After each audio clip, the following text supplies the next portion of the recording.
അസ്സലാമലൈക്കും. വാലൈക്കും സലാം. ഇതാരാണ്? ഞാൻ വിജയലക്ഷ്മിയാണ്, അബുദാബിന്ന്. വിജയലക്ഷ്മി, കുറെ കാലമായല്ലോ നമ്മള് സംസാരിച്ചിട്ടല്ലേ? കൊറേ കാലം ഞാൻ മെസ്സേജ് അയച്ചായിരുന്നു, കുറെ പാട്ട് വേണമെന്ന് പറഞ്ഞിട്ടുണ്ട്. അതിനെ പറ്റിയിട്ട് ഒന്നും കേട്ടില്ല.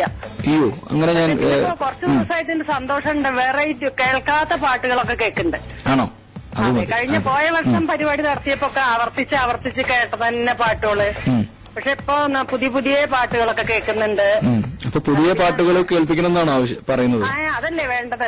അങ്ങനെയാണ് വേണ്ടത്. അപ്പൊ പഴയ പാട്ടും പുതിയ പാട്ടും കൂടിയുള്ള ഒരു മിക്സ്. ആവർത്തന വിരസത തോന്നാത്ത പാട്ട്. ഓക്കെ, തീർച്ചയായും അതിനെ ശ്രമിക്കാം. നമ്മളെപ്പോഴും പഴയ പാട്ടിന് തന്നെയാണ് കേൾക്കാൻ രസം. പിന്നെ കഴിഞ്ഞ വർഷം എനിക്ക് വലിയൊരു അനുഭവം ഉണ്ടായി. നിയാസിന്റെ പാട്ടിന്റെ കേൾക്കുമ്പോൾ എനിക്കത് എപ്പോഴും മനസ്സിലേക്ക്. കഴിഞ്ഞ വർഷം നിങ്ങളെ പരിപാടി തുടങ്ങിയിട്ട് ഇപ്പൊ സംസാരിച്ചുകൊണ്ടിരിക്കുന്നത് റഫീഖിന്റെ അടുത്താണ്. അതെ അതൊക്കെയാണ്. അല്ല, നിയാസ് ഒരു പാട്ട് വെച്ചിട്ട് ഇതിന്റെ അനുഭവം പറയാറുണ്ട്. അതുപോലെ കഴിഞ്ഞ വർഷം നിങ്ങളുടെ ആമിന ബീബിക്കോ മനമോനെ എന്നുള്ള പാട്ട് വെച്ചപ്പോഴേ ഞാൻ ഇരുന്ന് കരഞ്ഞു. ഞാന് ഒരു 10-44 കൊല്ലൊക്കെ ഉണ്ടാവും, ഒരു 5-6 പഠിക്കുന്ന സമയത്താ. അപ്പൊ ഞാൻ ആദ്യമായിട്ട് മാപ്പിളപ്പാട്ടിന്, അന്ന് മുസ്ലിം കുട്ടികളൊന്നും ഈ ഒപ്പനയ്ക്കൊന്നും ചേരില്ല. കുറച്ച് പ്രശ്നങ്ങളൊക്കെ ഉള്ള ഒരു സമയമാണ്. ഒപ്പനയ്ക്കും മാപ്പിളപ്പാട്ടിനൊക്കെ ഞാൻ ചേർന്നിരുന്നു. അപ്പൊ അങ്ങനെ അതിനൊക്കെ ചേർന്ന സമയത്ത് രാത്രി ആനിവേഴ്സറിക്കാണ് അന്നൊക്കെ പരിപാടി. അപ്പൊ എന്റെ വീട് തിരുവേഗപ്പുറയാണ്, പട്ടാമ്പി അടുത്ത്. അവിടെ അപ്പൊ അവിടെ അതിനൊക്കെ ചേർന്ന് കഴിഞ്ഞ് രാത്രി മേക്കപ്പ് ഒക്കെ ഇട്ടതിന് ശേഷമാണ് എന്റെ അമ്മ എനിക്ക് ചോറും പച്ച മത്തന്റെ ഓലിനും ജനലിന്റെ ഉള്ളിൽ കൂടെ കൊണ്ടു തന്നു. അപ്പൊ അത് അമ്മ ചെറുപ്പത്തിലേ മരിച്ചുപോയി. അപ്പൊ പിന്നെ എന്താ പറഞ്ഞ, അവിടെയൊക്കെ മുസ്ലിം വീട്ടിലെ കല്യാണം ഉണ്ടെങ്കിൽ തലേ ദിവസമേ തുടങ്ങും പാട്ട് കേൾക്കാൻ. അപ്പൊ ആ ഒരു പാട്ട് ഇത്തരം ഒരുപാട് ഓർമ്മകളിലേക്കാണ് കൊണ്ടുപോയത് അല്ലേ? 2 ദിവസം ഫുള്ളായിട്ട് കേൾക്കും മാപ്പിളപ്പാട്ട്. അപ്പൊ ഈ പാട്ട് അന്ന് ഈ കോളാമ്പിയാണ് കൊണ്ടുപോവുക. തലയിലെ എത്തിയിട്ടാണ് ഒരു ആൾക്കാർ കൊണ്ടുപോകുക. അതിന്റെ അടുത്ത് ചോദിച്ചിട്ട് അയാള് ഇത് പിന്നെയും കേട്ട് എനിക്ക് എഴുതി തന്നിട്ടാണ് ഞാൻ സ്കൂളിൽ പാടിയിരുന്നത്. അത് ശരി. അന്ന് ഏതെങ്കിലും കല്യാണ വീട്ടിൽ പാടിയ ഓർമ്മകൾ എന്തെങ്കിലും ഉണ്ടോ? ഉണ്ട്.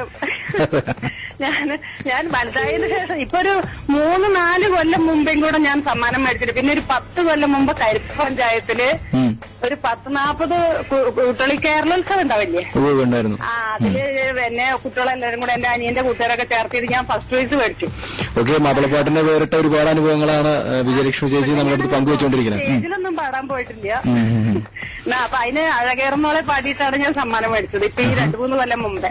അത് ശരി. അപ്പൊ ഇപ്പൊ ഏത് പാട്ടാണ് ഈശ്വരൻ കേൾപ്പിക്കേണ്ടത്? ഞാൻ ഈ ആഗസ്റ്റ് 29-ാം തീയതി കണ്ണൂർ ഷെരീഫിന്റെ ഒരു ഇത് കേട്ടു. അപ്പൊ അദ്ദേഹം ഒരു വട്ടം കൂടി നാട്ടില് ഒന്നു പറന്നെത്താൻ കൊതി, അത് വലിയ നല്ല ഇഷ്ടമായ പാട്ട്.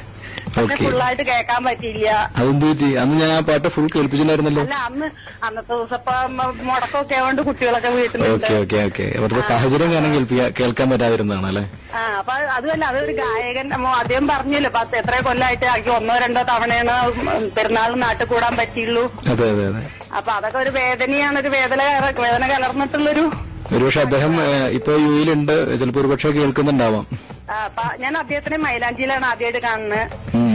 മുമ്പ് കുറെ ഇതിന്റെ കേട്ടിട്ടുണ്ട്, വിളയിൽ വത്സല അങ്ങനെ കുറെ സിബിലാസ് ഇന്ത്യ അവരൊക്കെ പാട്ട് ബുക്ക് എന്റെ അടുത്തുണ്ടായിരുന്നു. പക്ഷെ ഇവരെയൊന്നും നേരിട്ട് കണ്ടിട്ടുണ്ടായിരുന്നില്ല. ഓക്കെ, അപ്പൊ മൈലാഞ്ചി അതിനുള്ള അവസരം കൂടെ തന്നിരിക്കുകയാണ് ഇപ്പൊ അല്ലെ? അതെ. അപ്പൊ എന്തായാലും ഞാൻ പാട്ട് കേൾപ്പിക്കട്ടെ ഇപ്പൊ? ശരി. ഓക്കെ, ഇനിയും വിളിക്കാം കേട്ടോ.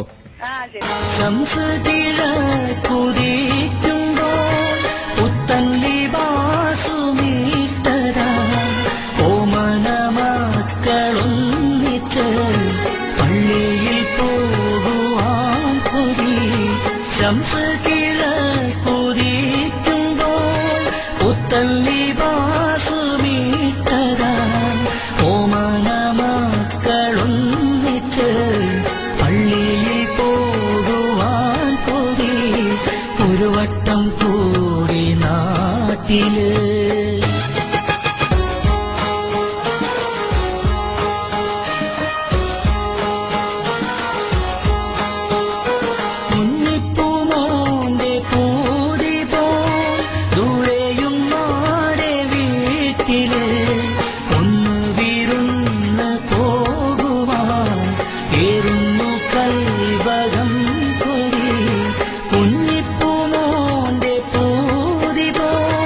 ദൂരെ